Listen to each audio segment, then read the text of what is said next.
Welcome to What I Have Learned by Taking Special Ed for Elementary Teachers, a video reflection by Jessie Ring.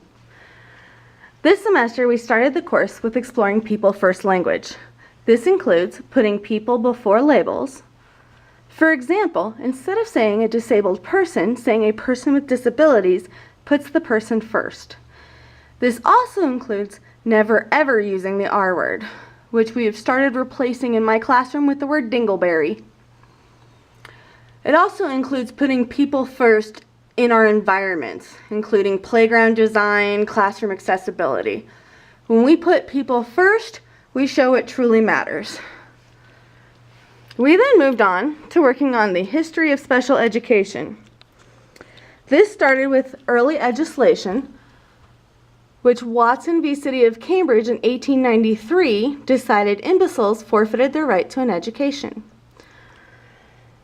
Next, we explored Beatty versus Board of Ed in 1919, where students with disabilities were thought of as nauseating and disgusting. From the early legislation, we moved into eugenics. Very nasty stuff. Included the forced sterilization of individuals with disabilities. They said, and this comes from a Supreme Court Justice Holmes, that 3 generations of imbeciles are enough. Next, we hit the civil rights movement. This included Brown v. Board of Education, which found that separate is not equal in 1954. After Brown v. Board came the Education for All Handicapped Children Act in 1975, which was reauthorized in 2004 under the name Individuals with Disabilities Education Act, or IDEA. Later, in 1990, came the Americans with Disabilities Act, which guarantees our 504 plans and accessibility, among other things. We also have explored collaborating with families, the biggest takeaway being we are a team. Every family is unique with a composition and culture all their own, which families with individuals with disabilities are required to play several roles for their child outside of the norm. They also have different stressors and experiences than the typical family. Furthermore, when families with children with disabilities find out that their child has a disability, it can cause some very strong emotional reactions, and every family is going to react differently. So, for teachers, it is imperative that we use active listening and we encourage involvement, which encouraging involvement should include having multiple ways of participating for families who have a lot of stress and other stuff on their plates. Now, we'll wander around here to the referral process. As you can see by the stars, this is one of the bigger things we covered over the semester. We explored when it's time to explore the need for services, which is most often seen as when a student is not responding to intervention initiated by the teacher, which includes changing up teaching strategies as well as classroom management. The referral process has several steps and should start with contacting the student assistance team. Next, the teacher must collect documentation to show a need for help. Then teachers must talk to the parents because their permission is required to evaluate their students. Once that permission is attained, we can request a team meeting to move forward. The team members for those team meetings, which should be used for 504s and IEP meetings, should include a teacher, the parents, the students, school administration, a special education teacher, and a district representative. So, one way to get help for students is with a 504 plan, which is part of the American with Disabilities Acts. This plan provides accommodations, but not modifications, and is intended for students with long-term disability, illness, disorders that drastically impacts their ability to learn. Next, we explored IDEA, which is for students from ages birth to 21 with a disability that adversely affects their education, of which there are 13 categories. IDEA utilizes an individualized education plan to assist students. This includes both accommodations as well as modifications.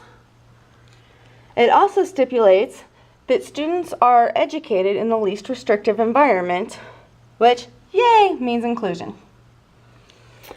After the referral process, we explored some of culture in special education, which cultural competence is defined as an ability to learn from and relate to other cultures.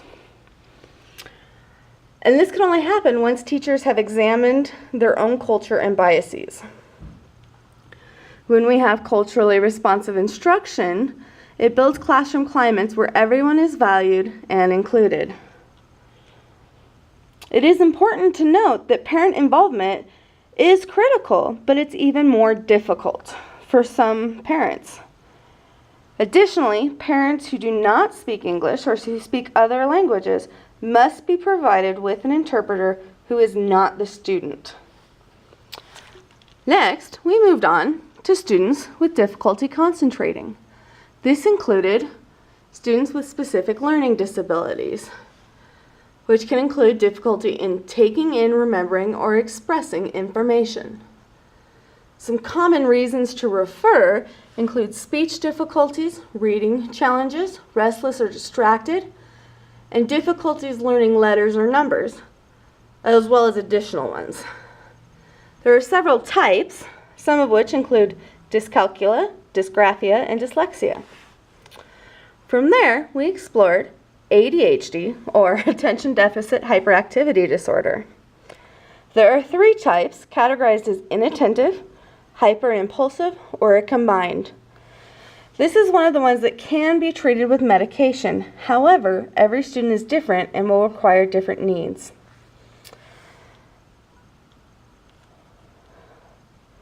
Some of the characteristics of inattentive students include being easily distracted, having trouble listening, and difficulty organizing themselves in the materials.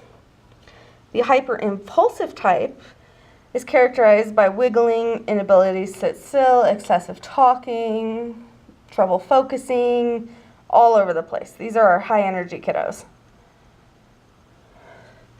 Next, we explored autism. I was surprised to learn that 1 in 68 children are diagnosed with autism. This includes trouble with social behaviors, repetitive movements, and interests. It may also impact their motor development, sensory responses, and daily activities. Some communication strategies include keeping it simple and using concrete language. Repetitive and behavior strategies include using their interest for motivation and warning a student of upcoming changes. Some of the cognitive supports that can be used include using visuals, having routines and a structured environment, and setting clear rules and expectations. From there, we explored emotional and behavioral disorders. This is defined by IDEA as emotional disturbances or behavioral problems that impact the student's ability to learn. May also impact social skills. Also important to note is that emotional disturbances are not a measurement. There is no guaranteed diagnosis or test. It is an opinion based on the student's behavior. The behavioral challenges can vary in intensity and behavior. These students may also experience trust issues. Some of the causes of emotional and behavioral disorders include biological causes, environmental, or both. This is kind of the nature versus nurture argument. Some examples of emotional and behavioral disorders include anxiety disorder, mood disorder, oppositional defiant disorder, and schizophrenia. The behaviors can include internalized or externalized behaviors. For teaching strategies, there are a few that are very important to remember. Be calm and be patient. You are the rock in the wind that is this student's storm. And never, ever take a behavior personally. It is not about you, and most of the time the student cannot control the behavior. After exploring emotional and behavioral disorders, we looked at intellectual disabilities. Again, never, ever, ever use the R word. Intellectual disabilities is characterized by limited cognitive ability and adaptive behavior, but is not IQ alone. It can be caused by prenatal complications, birthing complications, chromosomal abnormalities, or the cause could be unknown. Some typical behaviors may include limited vocabulary, difficulty understanding speech, and difficulty with abstract concepts. Some behavior characteristics may include acting younger than their actual age, having a low tolerance for frustration, and having poor impulse control. So some of the teaching strategies we can use with these students include using concrete hands-on learning, structured routines and environment, keep our directions short, use repeat tasks, and peer supports, which leads us into our next area of exploration, peer supports. Students with disabilities are up to 4 times more likely to be bullied, so sometimes those peer supports really are crucial. They're even more essential for middle school students, as their social circle has now replaced their family for their primary source of support. These peer supports can be structured or planned, or informal and unplanned. Structuring peer supports helps students feel more included and valued. Additionally, assigning peer supports helps students who have social challenges who may not be able to locate those supports on their own. So some of our teaching strategies include providing opportunities for social supports, extending invitations or giving permission to work together to promote that, promoting independence, putting students together and letting them work it out, and then facilitating conversation and discussion and setting up those supports.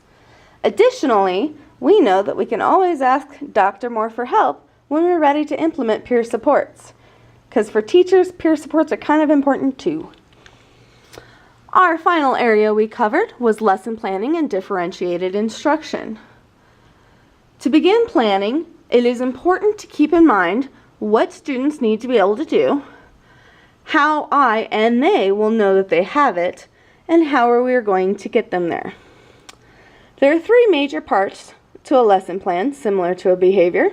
They include the intro, or how will I get the students interested and engaged, the body, which is the bulk of our learning and the activities we do, and then the conclusion. How will I wrap it all up and bring it all together to end the lesson successfully?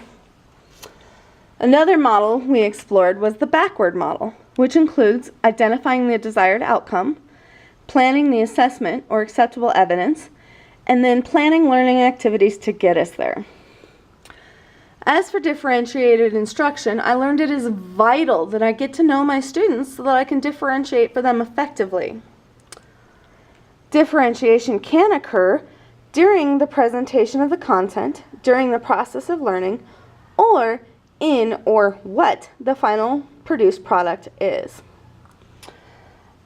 From this section, I actually really enjoyed the cone of learning, which showed that people remember 10% of what is read, 20% of what is heard, 30% of what is seen, 50% of what is seen and heard, so you should be learning from this video as well, 70% of what is said and written, and 90% of what is done. Which is why I will remember what I have learned in this course. Well, at least 70% of it. So,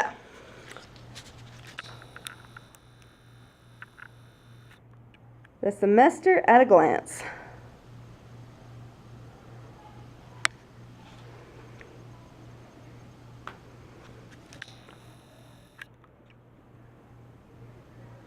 Thank you for exploring my learning with me.